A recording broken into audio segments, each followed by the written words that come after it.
Didik TV KPM. Assalamualaikum, salam sejahtera. Hai semua, anda sedang menonton Road to Success SPM 2021 bersama saya Nisaki, pengacara anda selama 1 jam kita bersiaran. Kepada semua yang di luar sana diharapkan sihat, sejahtera, ceria, bersedia untuk episod pada hari ini kerana topik kita ataupun subjek kita adalah ekonomi. Jadi sebelum itu Nisa nak ingatkan kepada semua yang menonton agar kekal menjaga SOP kerana kita belum menang. Kita tak boleh leka ya semua kerana kita perlu melandaikan lekuk jumlah jangkitan COVID-19 dengan memakai pelitup muka di mana saja anda berada, jaga penjarakan fizikal sebanyak 1 meter sekurang-kurangnya, kerap cuci tangan anda menggunakan air dan sabun dan sanitasi tangan anda apabila perlu. Baiklah, sebentar tadi Nisa ada sebut mengenai subjek kita pada hari ini iaitu ekonomi. Jangan orang kata apa, tertanya-tanyalah kita nak belajar apa pada hari ini ya kawan-kawan semua. Pastinya guru yang akan bersama dengan kita pada hari ini akan berkongsi banyak informasi, input dan ilmu dan sedikit ulang kaji serta latih tubi untuk anda semua di rumah maupun yang akan bersama-sama dengan kita sebentar lagi. Siapa agaknya guru yang akan bersama-sama dengan kita?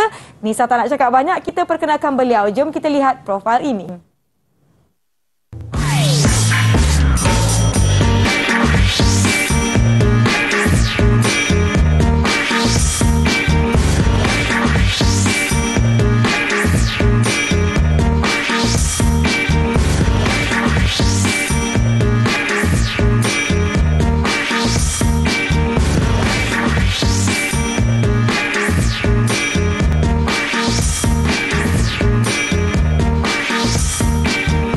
Jom semua kita persilakan Cikgu Azmi yang merupakan guru ekonomi dari Sekolah Agama Menengah Nurul Iman atau SAMNI dari Kelang. Apa khabar Cikgu? Assalamualaikum. Alhamdulillah, sihat.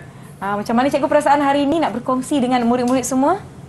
InsyaAllah saya cuba yang terbaik. Ya, baiklah. Saya tidak seorang-seorang kat sini Cikgu. Saya kira kalau belajar ni seronok kalau ada kawan-kawan. Ya, jadi kita ingin panggil kawan-kawan kita, boleh Cikgu? Oh. Saya rasa kawan saya ni Cikgu kenal. Saya je pelajar baru kat sini. Baiklah, kita ingin mempersilakan rakan-rakan dari Sekolah Agama Menengah Nurul Iman Kelang. Assalamualaikum kawan-kawan semua. Hai. Hai. Assalamualaikum.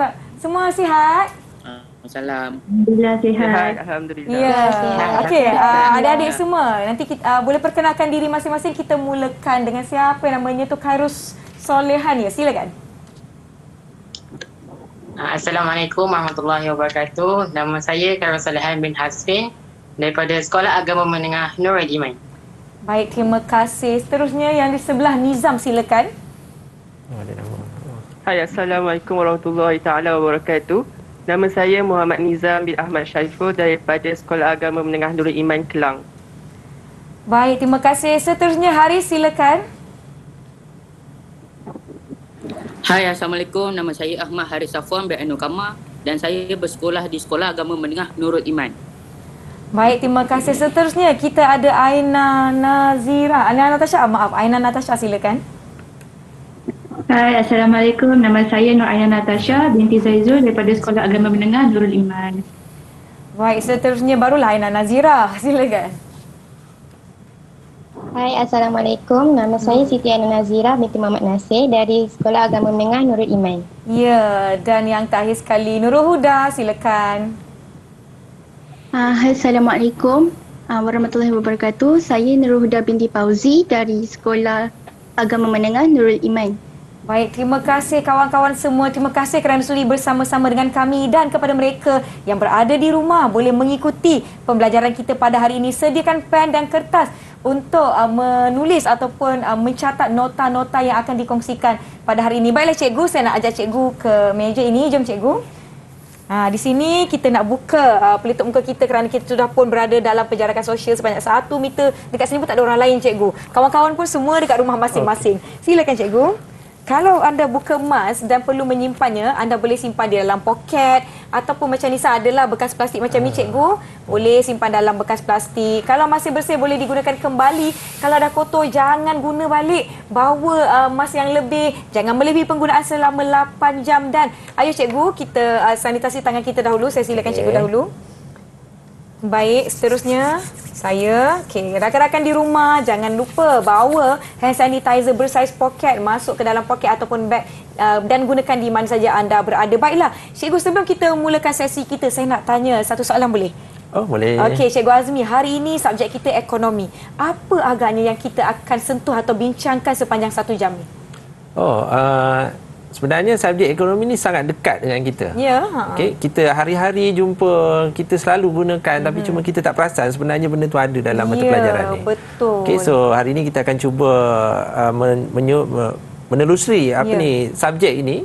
Kita akan tengok apa kepentingan dia, apa yang kita akan belajar dan juga sedikit kita selitkan mungkin bab 1 peringkat awal. Maksudnya subtopik yang awal lah. Ya, peringkat pengenalan lah. Jadi ini mungkin salah satu ulang kaji. Maaf, tersusah asuh saya. Ulang kaji buat rakan-rakan tingkatan 5 yang tahun ini akan mengambil SPM 2021 format baru, Cikgu. Rakan-rakan kita ni tingkatan 4 ke 5?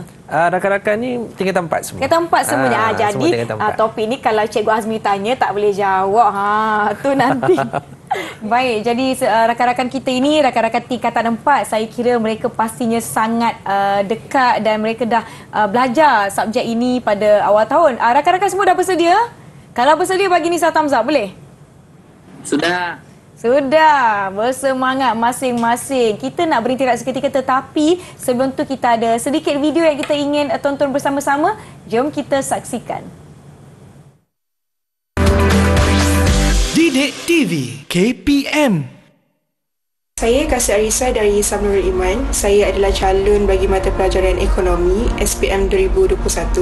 Harapan saya adalah untuk mendapat skor A+ kerana saya amat berminat dalam pelajaran ini dan saya juga berharap agar dapat meneruskan pelajaran ke universiti dalam bidang ini. Saya Haikal Marwan bin Mahdi dari Islam Nurul Iman, calon mata pelajaran ekonomi SPM 2021.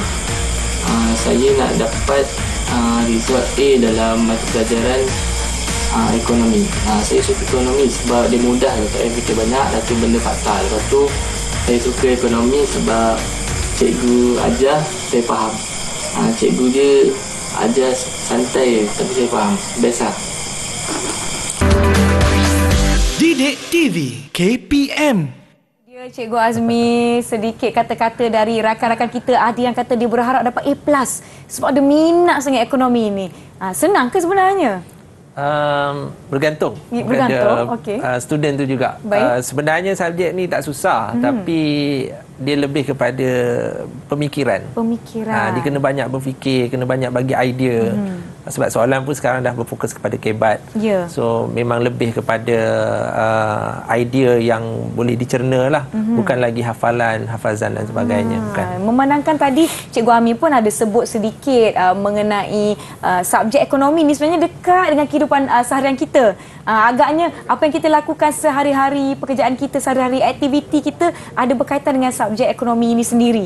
Itu yang kita akan kupaskan lagi, bincangkan lagi sepanjang 1 jam ini. Yang di rumah jangan ke mana-mana, terus bersama kami. Yang di studio rasanya mereka dah bersedia, diharapkan rakan-rakan di rumah juga sudah bersedia. Kita akan berehat sebentar. Jumpa selepas ini, jangan ke mana-mana. Didik TV KPM. Pernah tak terfikir bagaimana ringgit Malaysia menjadi mata wang yang digunakan sekarang? Berikut adalah beberapa fakta pantas mengenai ringgit Malaysia. Sejak Ogos 1975, mata wang Malaysia mula menggunakan pakai nama ringgit secara rasmi. Walau bagaimanapun, ia masih disebut sebagai dolar dalam bahasa Inggeris. Malah, simbol dolar terus digunakan pada wang kertas kita. Pada tahun 1993, simbol ringgit Malaysia iaitu RM mula dicetak pada duit kertas dan menjadi simbol rasmi mata wang negara. Antara lain, simbol RM juga digunakan untuk membezakan mata wang Malaysia dengan mata wang negara Brunei yang turut menggunakan pakai istilah ringgit.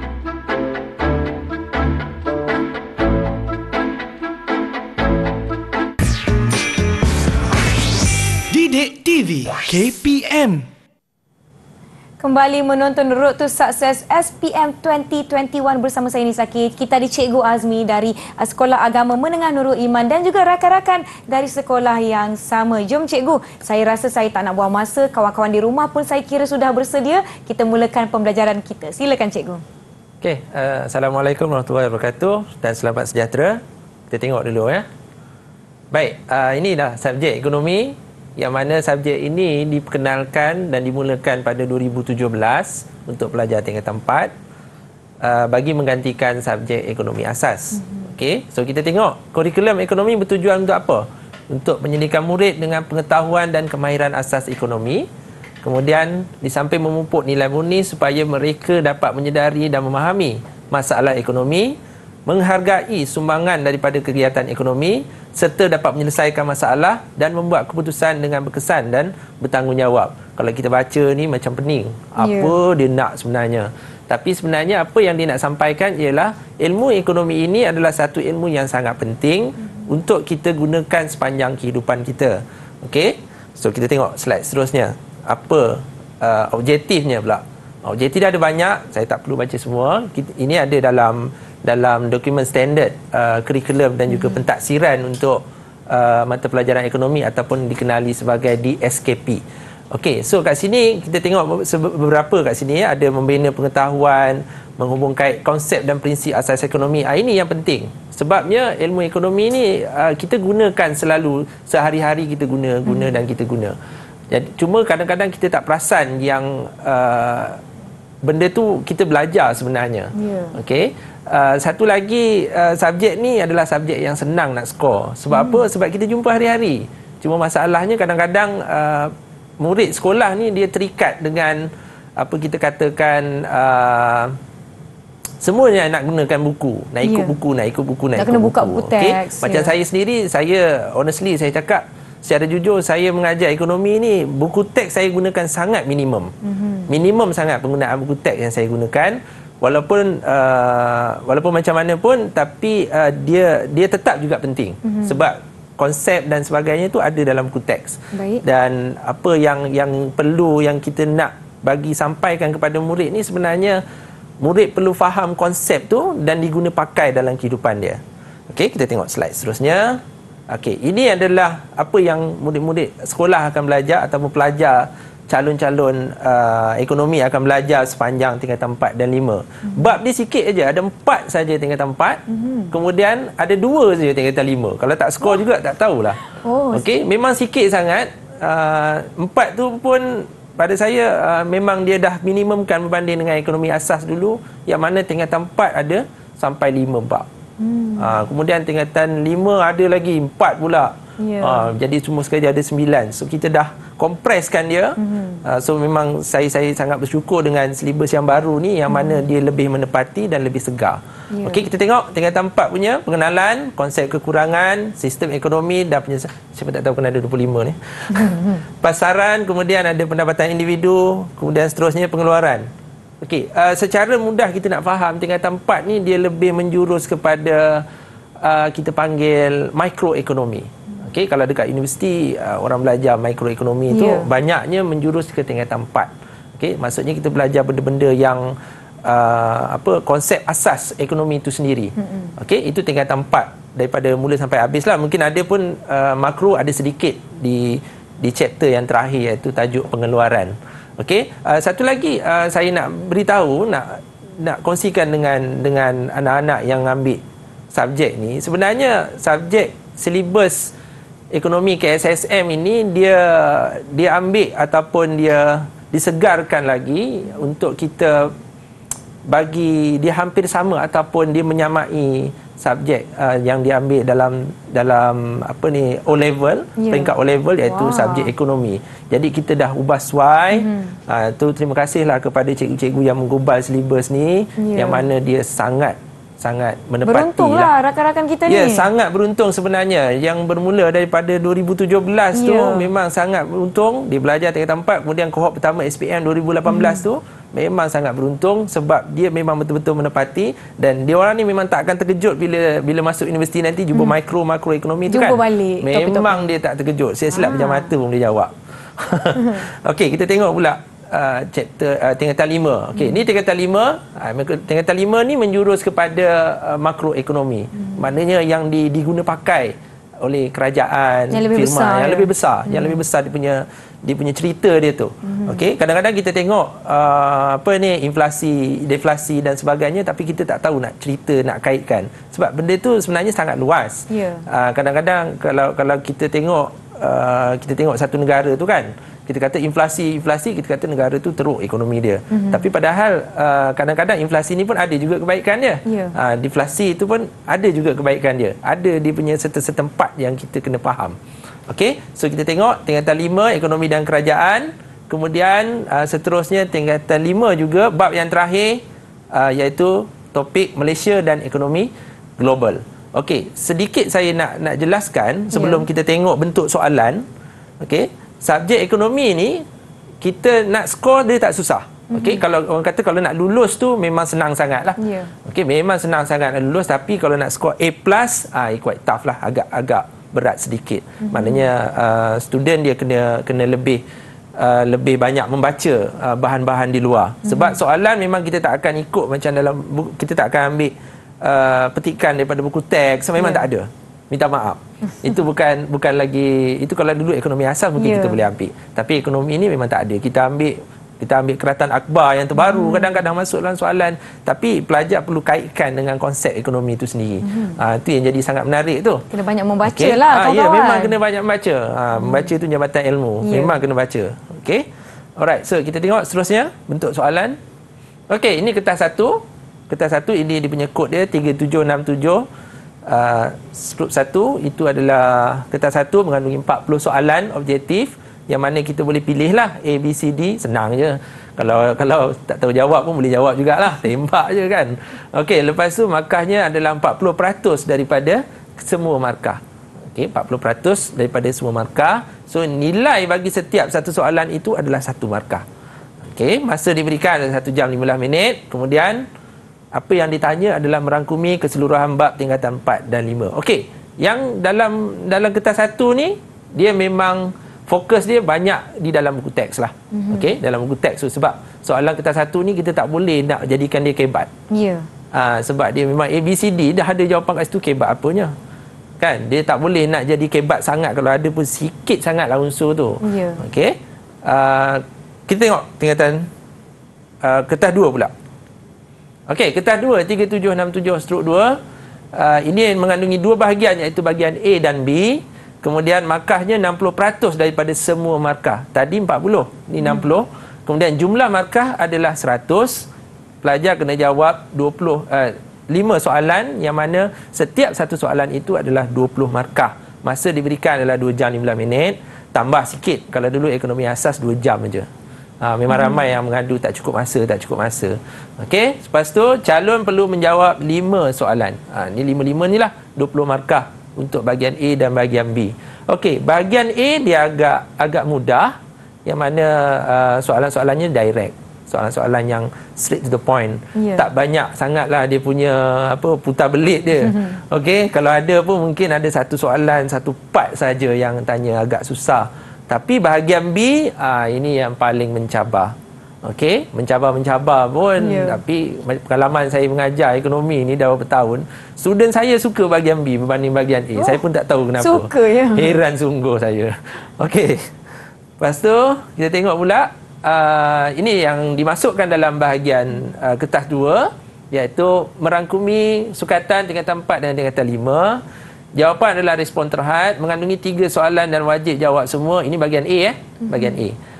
20 markah bagi setiap soalan, ditulis di ruangan yang disediakan. Semua soalan boleh daripada soalan struktur, kualitatif, kuantitatif, kontemporari dan isu semasa serta kebat. Ini untuk bahagian A. Okey, kemudian setiap soalan ini bahagian B pula. Struktur, kualitatif, kontemporari, pecahan soalan boleh dipecahkan dan ditanda dengan 1, 2 dan sebagainya. Maknanya dia ada anak-anak lagi lah. Bunyi macam, 2 soalan je kena jawab. Tapi anak dia ada banyak. Biasalah kan, budak-budak yang dah pernah ambil SPM. Nisa ambil SPM tahun berapa? 2008. 2008. Okey, dah lama tak jumpa lah ekonomi ni. Dulu ekonomi asas lah. Okey. Ni bahagian B. Tadi tadi masih bahagian A. Ni baru bahagian B ya. Okey, respon terbuka. Maksudnya kita bebas nak tulis jawapan apa. Kita bagilah apa yang terlintas dalam kepala kita, tulis saja. Yang pentingnya jawab. Okey, 4 soalan pilih jawab 2 je. Tengok saya kata jawab 2 je. Ada 4 soalan pilih 2 pula tu. Senanglah. Okey, 20 markah bagi setiap soalan. Setiap soalan mengandungi 3 ceraian macam tadi juga ya. Ya. Okey. Kemudian seterusnya bahagian B lagi, ditanda menggunakan kaedah analitik dan rubrik. Okey, saya nak jelaskan sedikit. Analitik ni diikut dalam peraturan pemarkahan. Ada dalam skema jawapan lah. Okey, kita ikut. Kalau ada dalam skema tu, maka jawapannya akan diterima. Kalau tak ada dalam skema, tak boleh terima lah. Tapi so far setakat ni rasanya banyaklah jawapan yang budak-budak jawab ni memang ada dalam skema lah. Dia diikut juga. Okey. Pening orang yang bagi skema jawapan ni. Okey, kemudian yang susah sikit adalah rubrik ni. Rubrik ni maknanya penandaan kita panggil free menanda secara bebas. Maknanya memang betul-betul bergantung kepada pemeriksa tu sendiri. Kalau pemeriksa tu dia nampak boleh dapat banyaklah markah dia. Okey. Kalau pemeriksa tu tengok markahnya sikit-sikitlah dia. Dia tak perlukan jawapan yang panjang, tak perlu panjang sangat, dia lebih kepada idea yang dicerna. Kita hurai, kupas idea kita. Okey? Alright, so itu berkaitan dengan kertas untuk ekonomi. Okey, next. Kita tengok pula apa yang ada. Ini dah masuk pun dalam bab 1. Ni bab 1 Bab 1, 1.1 kita masuk topik yang pertama iaitu konsep kekurangan, pilihan dan kos lepas. Cikgu Azmi, sebelum kita pergi ke topik pembelajaran kita pada hari ini, saya ada soalan. Alright. Kalau ada bahagian kertas peperiksaan, contohlah 4 soalan, kena jawab 2. Tapi kadang-kadang ni murid-murid ada yang terlebih yakin, cikgu. Yakin sungguh-sungguh nak jawab 4-4 atau mungkin dia jawab lebih. Dia rasa kalau A ni salah, mungkin B dan C diterima. Boleh ke macam tu? Boleh kalau dia nak jawab semua sampai titisan ataupun notah yang terakhir, tak ada masalah. Boleh. Okey, tapi penanda kertas dia akan pilih 2 juga. 2 sahaja. 2 yang terbaik. Dia akan ambil 2 yang terbaik. Maknanya kalau kata dia jawab 4 tu, katalah soalan yang pertama dia dapat 20. Ya. Soalan 2 dapat 15, soalan 3 18, soalan yang terakhir dia dapat 20 juga. Maka kita akan ambil yang 20-20 tu. Ambil yang tertinggi. Dia ambil yang tertinggi. Penanda dia akan tanda semua, jangan risau. Tapi kan pengalaman saya tanya student saya memang tak sempat lah nak jawab sampai 4. Dia memang akan jawab 2 ataupun 3 lah. Soalan yang diperlukan pun tak sempat untuk dia orang jawab, apatah lagi kalau nak jawab 4-4. Agak-agak yakin, pilihlah 2 yang terbaik. Daripada 4 tu pilih 2 yang terbaik yang rasa-rasa boleh skor banyak. Ni confirm boleh skor banyak ni, bolehlah jawab. Ya, betul. Ada yang confident setakat ni? Okey. Tak confident lagi? Tak apa, insya-Allah ada masa lagi. Nurul Huda dia boleh giling. Tak confident, tak apa. Mungkin sekarang masih lagi ada yang tak yakin dan sebagainya, tapi insya-Allah di akhir tahun ini mana tahu bertemu dengan kertas peperiksaan SPM 2021 lebih yakin untuk jawab A+ ya Nurul Huda. Ya, kawan-kawan level A+ ya. InsyaAllah. Baiklah, kita akan beristirahat seketika sebelum Cikgu Azmi teruskan pembelajaran. Jangan ke mana-mana, kita jumpa selepas ini. Didik TV KPM. Didik TV KPM. Kami dari KMSW ingin mengucapkan Selamat Hari Guru. Selamat Hari Guru. Happy Teachers Day！ 老师，谢谢您的教诲，教师节快乐。 Ini ya Asyriatina Nalfatukal. Selamat Hari Pengajar. Selamatlah Cikgu. Selamat Alur Guru. Pertobian Tadau Monginya. Doa guru, idi mula terima kasih guru. Bonjour, j'aimerais dire bonjour des ans seniors. Merci. Hai, selamat Hari Guru. Kami orang Memadah. Masih Cikgu. kembali menonton Road to Success SPM 2021 bersama saya Nisa. Masih bersama Cikgu Azmi dan rakan-rakan dari Sekolah Agama Menengah Nurul Iman Kelang. Baiklah, Cikgu, jom kita teruskan topik kita hari ini, Cikgu. Baik, so kita tengok topik kita. Ini bab 1. Kita letakkan situ dia punya subtopik dia. 1.1 iaitu konsep kekurangan pilihan dan juga kos lepas. Okey, ini standard pembelajaran iaitu murid boleh mentakrif ilmu ekonomi. Okey, kita tengok apa yang dimasukkan dengan ilmu ekonomi itu. Okey, ilmu ekonomi itu adalah satu ilmu sains sosial yang mengkaji bagaimana manusia menguruskan sumber ekonomi yang terhad untuk memenuhi kehendak yang tidak terhad. Okey, maksudnya apa? Maksudnya dalam dunia ni sumber-sumber yang ada ni banyak, tapi dia macam mana pun dia ada limit, dia ada had.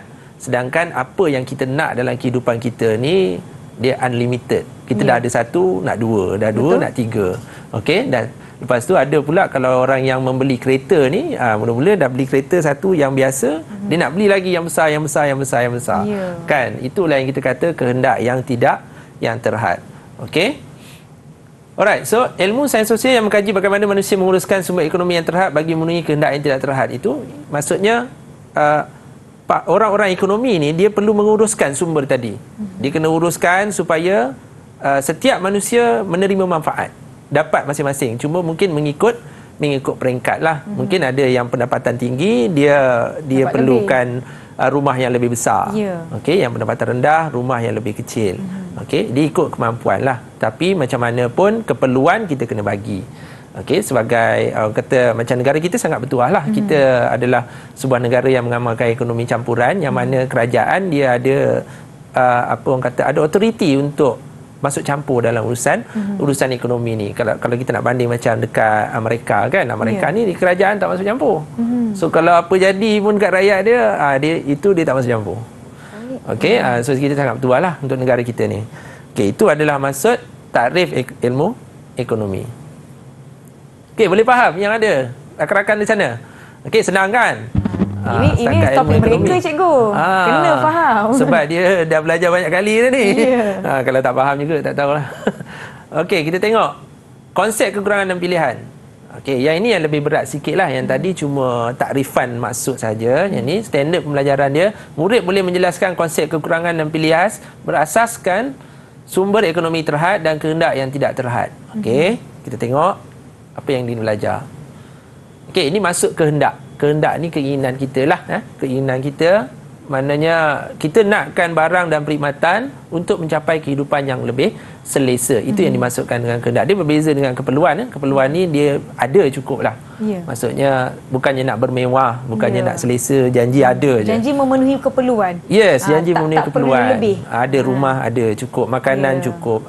Itu dah mencukupi pada dia. Tapi untuk kehendak ni nak yang lebih selesa. Kalau bab makan ni ada juga kan, orang kata makanan tu kan keperluan, tapi ada juga makanan yang menjurus kepada kehendak. Contohnya kalau kita ambil makan tengah hari, okey, makan tengah hari ni kita nak pergi makan dekat McD. Makan dekat McD tu kan keperluan, itu kehendak. Okey, minum kat mana? Dekat T-Life. Oh, ya amboi. Okey, dia tak samalah. Ataupun Starbucks, satu kopi pun sampai RM12. Okey, so dia tak sama. Tapi kita tak boleh blame pula orang tu sebab dia mampu.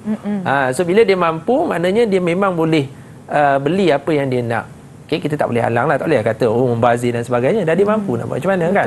Okey, alright, so ini yang dimasukkan dengan kehendak. Sumber ekonomi yang terhad sukar penuhi kehendak wujud masalah kekurangan. Maksudnya apa? Maksudnya bila kita nakkan sesuatu tu tapi kita tak dapat nak beli, itu yang dipanggil sebagai masalah kekurangan. Contohnya macam kita ambil contoh yang mudah lah. Okey, adik-adik yang ada dekat dalam ni kan contohnya dia orang ni pergi kantin kan. Dia pergi kantin nak beli makanan dekat kantin tu. Tapi bila dia nak beli, dia tengok mungkin ada makanan yang dia suka, tapi bukan semua dia boleh beli. Dia berlaku kekurangan kat situ, maksudnya dia nak tapi dia tak cukup duit nak beli. Contohnya dia tengok nasi goreng dengan nasi lemak dua-dua sedap. Badan pula masa tu memang tengah lapar kan. So dia nak beli dua-dua, tapi dia tak ada kemampuan untuk belikan dua-dua tu. Dia belanja pula bawa banyak tu je. Yes, dia belanja pun ngam-ngam aja mak dia bagi. Kebetulan mak dia bagi, ayah dia tak bagi pula kan hari tu. So dia tak cukup bajet dia. Itu yang kita panggilkan masalah masalah yang datang akibat daripada kehendak tadi tu yang kita panggil masalah kekurangan, iaitu keinginan manusia yang jauh melebihi apa yang dapat dihasilkan dalam ekonomi dengan sumber yang terhad. Okey, calon-calon ekonomi, anda tidak perlu risau dengan slide yang saya letak ni. Contohnya kalau keluar soalan kan, dia tak perlu nak jawab macam dalam ni. Awak boleh gunakan ayat yang simple, ikut suka je ayat awak tu. Janji sampai maksudnya, macam kita sembang kat kedai kopi lah. Kan? Jadi tak perlu nak ikut ayat skema macam ni, tak perlu. Kita bukan bahasa Melayu, bukan subjek bahasa Melayu. Tapi kita subjek memahami konsep dan dapat menyampaikan maksud konsep itu dengan menggunakan ayat sendiri. Betul. Dapat dah markah. Hebat Nisa, boleh ambil lagi sekali SPM. Okey, ambil. Okey, alright. So kita tengok seterusnya. Okey, inilah unit-unit ekonomi yang kita panggil menghadapi masalah kekurangan dan perlu membuat pilihan. Dalam ekonomi ni kita ada 3 unit yang utama, iaitu kita ada isi rumah, kita ada firma dan kita ada kerajaan. Kalau dekat negara kita ni, 3-3 mainkan peranan yang penting lah untuk memajukan negara. Ada negara yang kerajaan tidak begitu memainkan peranan, contoh macam saya sebut tadi, Amerika. Tapi ada juga negara yang mana firma dan isi rumah tidak begitu memainkan peranan, seperti mana yang berlaku di Korea Utara, yang mana sistem dia lebih menjurus kepada berpusatkan kepada kerajaan. Apa-apa pun semua kerajaan yang putuskan. Walaupun kehendak ke keperluan ke, tak kira, semuanya memang dia yang uruskan. Okey, kalau kita kata tak bagus ke sistem macam tu? Tidak juga. Mungkin ada certain situasi sistem seperti itu baik. Okey, kita tak boleh nak blame lah, yang ni bagus, yang ni tak bagus, yang ni bagus, yang ni tak bagus. Oh, kita punya campuran yang terbaik. Tidak juga. Okey, ada juga dalam keadaan tertentu mungkin kapitalis lebih baik. Mungkin ada keadaan tertentu campuran tu baik. Mungkin juga ada yang kata Islam itu baik. Macam saya rasa mungkin benda tu dia subjektif lah. Subjektif ya.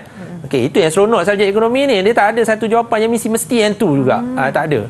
Dia ikut pada situasi dan juga keadaan semasa ya. Okey, isi rumah, firma dan juga kerajaan. Kita akan tengok satu-satu. Kita akan tengok dulu isi rumah ni macam mana situasinya, dan anda yang di skrin sana pun harus bersedia. Okey, sebab kita semua ni boleh dikategorikan adalah isi rumah lah. Okey, boleh dikategorikan sebagai isi rumah, yang mana isi rumah ni boleh jadi seorang, boleh jadi ramai, yang mana dia membuat keputusan ekonomi. Okey, alright, kita tengok isi rumah dulu. Baik, isi rumah ialah individu, sebuah keluarga, sekumpulan individu yang tinggal bersama dan berfungsi sebagai satu unit ekonomi. Okey, dia duduk dalam satu grup. Kalau dalam keluarga tu, ayah dia lah yang akan membuat keputusan. Biasa ayah lah kan, dia akan buat keputusan sebab dia yang cari rezeki. Mak dia pun cari rezeki, dia akan combine and then dia buat keputusan. Oh, nak beli rumah di mana, nak tinggal di mana, nak kerja kat mana, anak nak sekolah kat mana dan sebagainya. Dia akan buat keputusan tu. Okey, so lepas tu apa yang berlaku? Menghadapi masalah kekurangan pendapatan dan masa. Dia kekurangan pendapatan. Okey, bila dia tinggal, dia nak buat satu keputusan ni, kadang-kadang kekangan dia adalah masalah kekurangan pendapatan. Contoh, kereta asyik rosak aje. Saya ambil contoh yang mudah aje, yang senang-senang je kita ambil. Kereta asyik rosak, so ayah dia pun dia merancang untuk membeli kereta yang baru. Okey, dia nak beli kereta baru untuk lebih selesa lah. Okey, jadi dia pun cari, dia tengok kereta yang dia rasa selesa, dia tengok kereta baru Pro 2 Arus. Dia rasa itu selesa pada dia untuk muatkan keluarga dia 7 orang. Keluarga dia mungkin bilangannya lebih daripada 5, so dia nak beli. Tapi apakan daya, mungkin tak mampu. Pendapatan tak cukup. Pendapatan tidak cukup. Lagi-lagi dalam keadaan pandemik sekarang ni kan, kita punya kekangan itu sangat tinggi. Memang sangat terkesan. Student saya pun ramai yang agak terkesan, parents dia. Okey, saya pun terlibat dengan banyak aktiviti yang melibatkan PABG. Memang kita nampak semuanya nak kena jimat. Semua nak kena jimat. Dan pada ketika ini memang kita nak bagi semua orang faham situasi semasa. Jadi kita tak bolehlah macam nak terlalu menekan lah. Okey, dalam keadaan tertentu kita nak kutip duit ke apa ke, sumbangan ke apa pun, kita perlu memikirkan keadaan ini. Okey, alright. So pilihan yang dapat memaksimumkan kepuasan. Maksudnya, bila kita membuat pilihan, bila individu ataupun isi rumah ini membuat pilihan, apa yang terlintas dalam kepala dia ialah dia nak dapatkan kepuasan. Kepuasan ini subjektif. Okey, bukan mesti barang yang mahal, bukan juga barang yang berkualiti sangat, ataupun mungkin jenama-jenama yang mahal. Okey, saya ambil contoh, keadaan solehan. boleh dengar saya? Okey, Khairul Solehan boleh dengar saya? Apa jenama handphone yang awak gunakan? Huawei. Okey, Khairul Solehan dia guna Huawei. Mahal tu. Huawei tapi dia ada banyak juga. Kita kena tahu juga tu. Okey, bukan semestinya kalau Huawei mesti mahal. Kalau saya tahu kalau yang mahal betul ni memang iPhone lah. iPhone ni yang murah pun mahal juga. Okey. Alright. So Huawei dia punya jenama dipilih Huawei. Kita tengok pula Nurul Huda. Mana Nurul Huda? Nurul Huda guna handphone apa? Samsung. Okey, kita kat situ pun kita dah nampak ada dua perbezaan jenama. Kenapa seorang beli Huawei, seorang beli Samsung? So itu yang kita katakan sebagai kepuasan. Maksudnya dia puas dengan memakai Huawei, yang seorang lagi puas dengan menggunakan Samsung. Ada juga orang yang tak puas guna Samsung. Saya pernah pakai Samsung. Tak puas hati saya. Kan? Itu contohlah, itu contohnya. Padahal harga dia lebih mahal. So itu yang saya kata tadi, harga tidak menentukan kepuasan itu. Jadi bila dia nak buat pilihan, dia akan bergantung kepada kepuasannya. Okey, cuma dalam situasi ini yang kita sebut sebagai kekurangan ini datang, maka dia nak buat pilihan. Contoh macam saya balik semula ke kantin tadi, dia nak beli dua barang tu, dia nak makan nasi lemak dengan nasi goreng tadi. Okey, nasi lemak harga RM2, nasi goreng harga RM3. Dia bawa duit RM4 je. Maka dia tak cukup duit belanja tu. Maka dia akan membuat pilihan sama ada untuk beli nasi goreng ataupun nasi lemak. Nak beli dua-dua tak boleh, kecuali lah kalau makcik kantin tu bagi diskaun. Kalau dia pandai cakap kan. Okey, so bila dalam keadaan begitu, maka dia akan menentukan, dia akan membuat pilihan yang mana satu memberikan kepuasan. Mungkin kalau kata 6 orang ni, mungkin Aina Nazirah dia kata nasi lemak tu yang memberi kepuasan kepada dia. Yang walaupun paling harga dia suka. Walaupun harga lebih murah. Tak semestinya lebih murah itu tidak puas ya. So saya nak ingatkan kepada calon-calon ini, kita nak membuat pilihan itu, kepuasan itu datang bukan semestinya pada harga. Okey, dia bergantung kepada kepuasan kita sendiri. Ada juga kita tengok orang yang puas dengan memakai pakaian bandel, ada juga. Kita tak boleh nak petikai kan. Ada juga yang puas macam saya pakai jam. Jam ni jam yang anti clockwise. Okey, saya puas pakai jam ni walaupun saya jarang tengok. Banyak guna handphone juga. Tapi kita puas dengan jam ini. Walaupun harganya tidaklah begitu begitu mahal. Jadi pada pemahaman saya, sebagai pelajar baru masuk kelas ni, kalau contohlah nilai X adalah kita punya pendapatan, 4,000 lah contohnya. Tapi kita nak beli sesuatu tu mungkin 6,000 harga dia. Jadi kita mungkin boleh buat pilihan bawah sikit tapi memenuhi kepuasan kita yang paling terdekat dengan apa yang kita nak asalnya. Macam tu ke? Lebih kurang? Yang dalam penceritaan kita ni lebih kepada ada dua option yang dia nak buat. Kalau macam tadi tu memang dia dah tak mampu lah. Okey, yang saya masukkan ni dia lebih kepada kalau pendapatan dia 4,000, mungkin ada beberapa jenama kereta yang dia boleh beli. So kalau dia pilih Pro 2, maka kepuasannya datang bila dia beli Pro 2. Dia nak beli Proton dan Pro 2 tak mampu. Okey. Kalau katakan masalah kekurangan ini tidak datang, contohnya pendapatannya memang banyak, then dia can beli, dia boleh beli dua-dua. So bila datang dua-dua itu maknanya itu tak ada masalah kekurangan lah. Okey. Ini datang kekurangan ni bila dia nak beli dua-dua tak boleh. So dia kena pilih.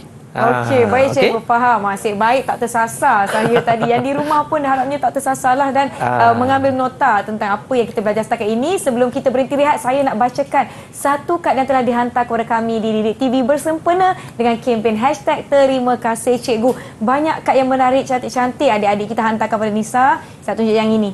Yang berwarna merah putih ini kiriman adik Muhammad Fahim dari SMK Taman Desa 2 Bandar Country Homes Rawang Selangor. Terima kasih adik Fahim. Ada sedikit ucapan untuk gurunya. Terima kasih kepada adik kerana sudi berkongsi dengan kami di sini. Cantik. Semuanya kreatif-kreatif. Nanti kita akan bacakan lagi. Terima kasih sekali lagi kepada adik Fahim. Baiklah, kita akan berhenti rehat seketika.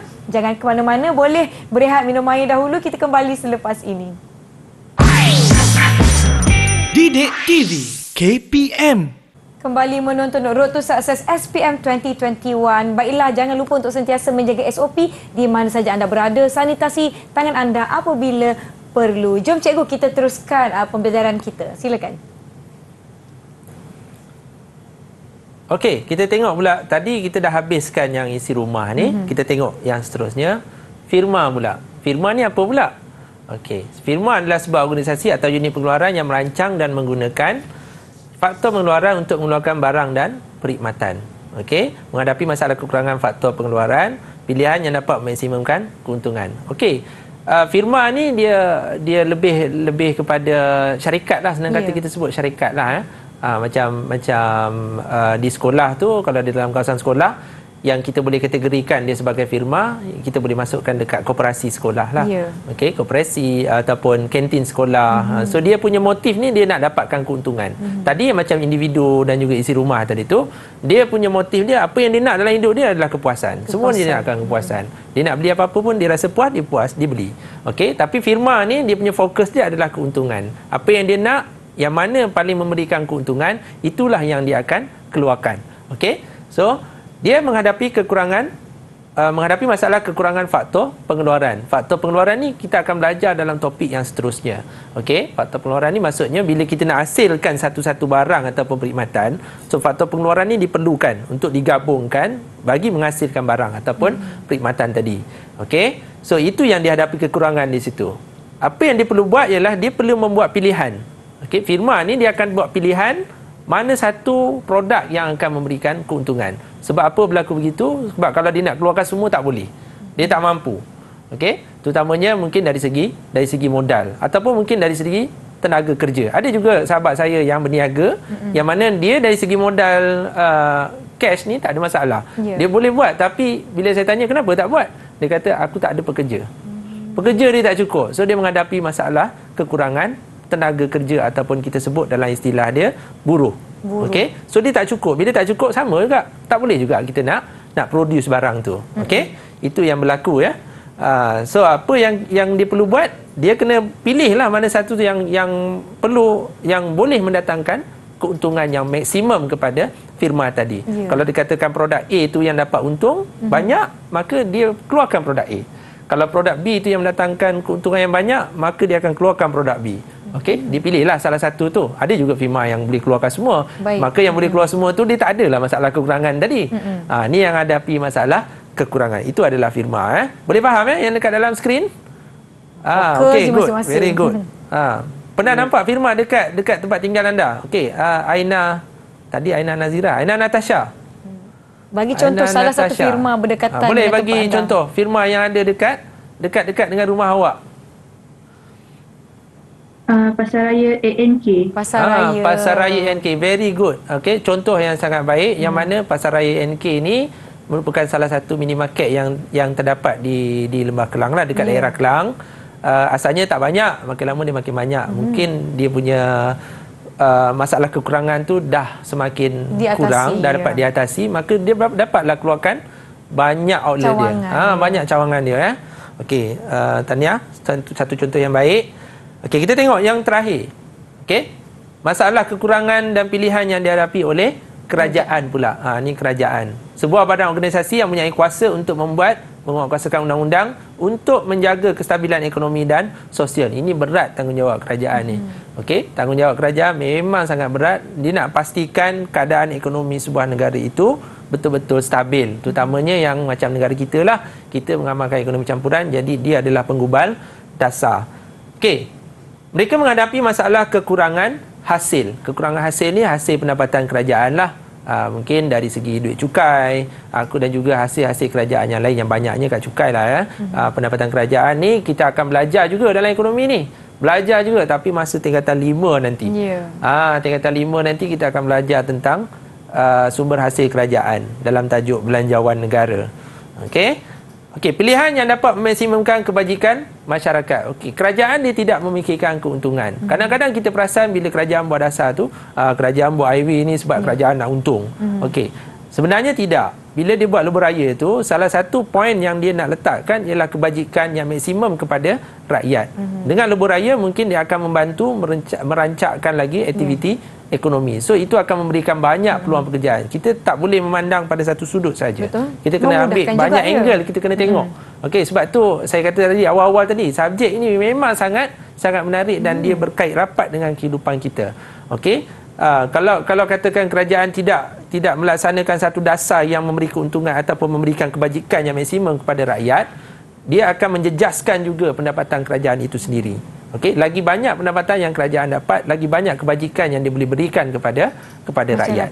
Okey. So saya rasa itu yang kita kena faham betul-betul tentang situasi yang kita panggil sebagai masalah kekurangan dan juga pilihan ini.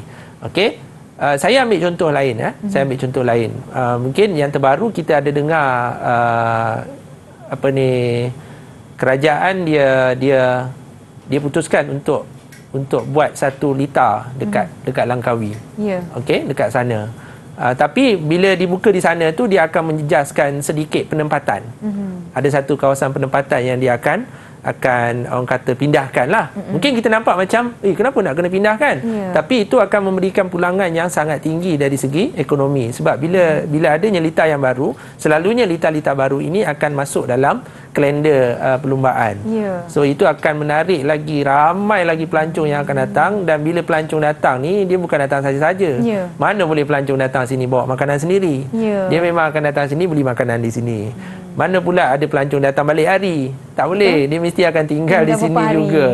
Dia akan tinggal dalam beberapa hari. Dan selalunya pelancong ni kalau dah datang, dia bukannya duduk tinggal dekat satu tempat saja. Dia akan pergi merantau tempat lain juga. Beraktiviti dan sebagainya. Orang kata alang kepalang kan. Macam kita jugalah kalau kita pergi melancong satu tempat, takkan kita nak pergi satu tempat je.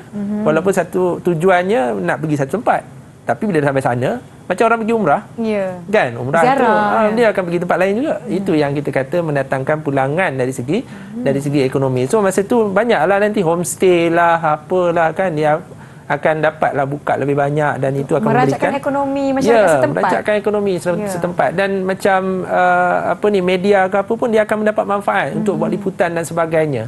Okey, dan dalam masa yang sama bukan setakat tempatan punya media saja yang akan datang. So antarabangsa pun akan hadir sekali memberikan sokongan.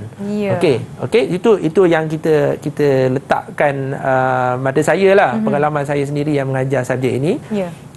Subjek ini dia banyak memberikan orang kata idea kepada kita. Okey, so budak-budak yang ambil ekonomi ni saya boleh berani jamin lah. Memang dia tak akan rugi sampai bila-bila. Sebab tu moto saya sendiri pun, ekonomi ni adalah satu mata pelajaran untuk sepanjang hayat. Tak perlu fokus sangat buat SPM ini sebenarnya. Anda semua harus memahami subjek ini, memahami konsep itu, dan secara tidak langsung itu akan memberikan panduan kepada anda untuk sukses dalam kehidupan untuk kita. Menjawab soalan. Okey, untuk jawab soalan-soalan. Tak semestinya sebiji macam ayat dalam buku teks cikgu. Tengok slide cikgu nak kena hafal ke ni ayat ni. Tak ada. Yang penting faham konsep tersebut. Baik cikgu. Itu sebab saya tak begitu menekankan penggunaan buku teks. Sebab buku teks kita tak nak pelajar ni dia terikat dengan apa yang ada dalam buku teks tu. You kenapa nak kena hafal? Tidak. Dia yang pentingnya kena faham. Sebab itu pengalaman saya pun saya letakkan bila saya mengajar, apa yang paling penting adalah student saya berada di dalam kelas. Okey, kerja rumah ke apa itu dah nombor 2. Okey, kalau dia dapat fokus di dalam kelas, itu lebih baik berbanding dengan dia buat kerja sekolah latihan yang banyak. Itu pendapat saya lah. Mungkin tak sama, ada cikgu yang dia kata kena buat latihan yang banyak. Tak juga. Okey. Alright. So itu yang saya ingatkan kepada student saya selalulah Okey. Ni topik yang seterusnya. Okey, topik seterusnya. Saya rasa kita ada sedikit masa lagi untuk cikgu sentuh sedikit mengenai 1+1+3 ini cikgu. Boleh lagi Boleh lagi sikit. Okey, kita tengok juga sedikit secara ringkas sebab dia berkait tadi tu. Tadi saya ada sebut tentang faktor pengeluaran. Ni yang dikatakan faktor pengeluaran. Standard pembelajarannya adalah murid boleh mendefinisikan faktor pengeluarannya itu tanah, buruh, modal dan juga usahawan. Okey, istilah-istilah ini diambil dalam bahasa daripada bahasa Inggeris. Okey, daripada land untuk tanah, labor. Okey, kemudian capital dan seterusnya usahawan iaitu entrepreneur. Okey, so 4 istilah itu yang kita ambil. Sebab tu kadang-kadang kita tengok apa ni tanah pun masuk sekali. Macam mana tanah kan? Kita ambil daripada istilah bahasa Inggeris. Kita terjemahkan jadi land lah daripada land tu kepada tanah. Okey, so ini dia sumber ekonomi yang diperlukan untuk mengeluarkan barang dan perkhidmatan. 4 ni macam tadi. Okey, ini adalah tanah. Tanah ni banyak kan dia punya cerita dia, tapi ada beberapa poin yang memang perlu ingatlah. Okey, saya dah highlightkan saja. Okey, contohnya macam ni. Mendapat ganjaran sewa. Ni penting. Sebabnya tanah tu dia punya pulangan dia adalah dalam bentuk sewa. Okey. Kemudian apa dia, tanah tu adalah sumber anugerah semula jadi. Kenapa saya buat bawah dulu yang atas ni kemudian? Sebab kalau kita nak jawab soalan kan, letakkan dulu yang ini. Letak sewa dulu. Letak dulu yang ni, ganjaran sewa. Barulah cerita yang lain ni. Tak apa, yang lain-lain ni tak cerita sangat, tak apa sebenarnya. Okey, sebab kita nak tahu apa yang didapat dengan tanah tu. Itu yang kata ganjaran sewa. Okey, lepas tu tadi buruh ya. Seterusnya modal. Modal adalah alat ciptaan manusia yang digunakan untuk mengeluarkan barang dan perkhidmatan. Ganjaran dia adalah faedah. Ini penting. Ini yang penting. Okey. Maksudnya dengan barang-barang tadi tu dia mendapat faedah daripada produk yang dia buat. Contohnya dengan mesin tadi, faedahnya apa? Dia dapatlah hasilkan produk-produk yang dia nak buat. Okey, contohnya dia bagi contoh kilang dan juga mesin. Bangunan, kilang, mesin ini adalah contoh untuk modal. Ada yang kata, bangunan pun masuk sekali, bukan masuk kat tanah ke? Tak, tadi kat dalam tanah tadi tu kita tengok balik. Tanah tadi adalah sumber anugerah semula jadi. Itu yang kadang-kadang murid-murid ni dia tersilap. Okey, jadi kita highlightkan balik. Okey.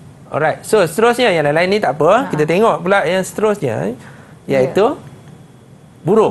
Dan buruh juga ni banyak benda ni yang kena ingat. Yang tadi apa tadi cikgu? Buruh ada 4. Buruh dan juga usahawan.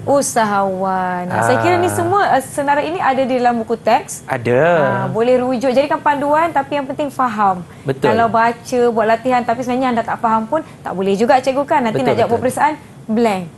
Jadi terjadinya situasi sebegitu. Kita sebenarnya nak berbincang dengan lebih lanjut, tetapi cikgu maaf sangat-sangat kerana waktu mencemburui kita. Seronok belajar ekonomi ni kan, tak tahu je dah 1 jam. Yang di rumah pun dah tengah tulis-tulis nota. Alah, dah habis pula. Tak mengapa, insya-Allah nanti akan berjumpa lagi di episod yang lain. Kalau boleh rujuk buku teks anda, ini tingkatan 4 bab pengenalan cikgu ya.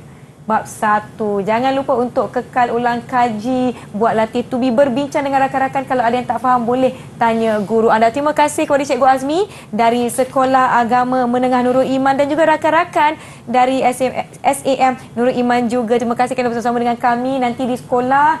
Cikgu bolehlah tanya soalan, buat ulang kaji. Tak lama lagi nak kembali ke sekolah. Kita akan berjumpa lagi di episod akan datang. Road to Success SPM 2021. Assalamualaikum. Bye. Jom kawan-kawan, kita lambai semua. Bye.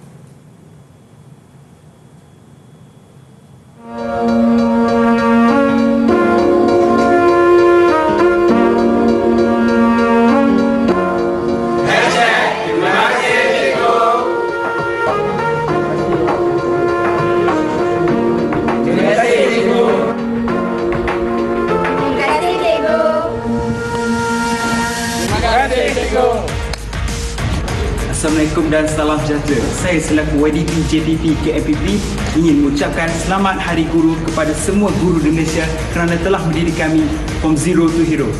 Sarangnya.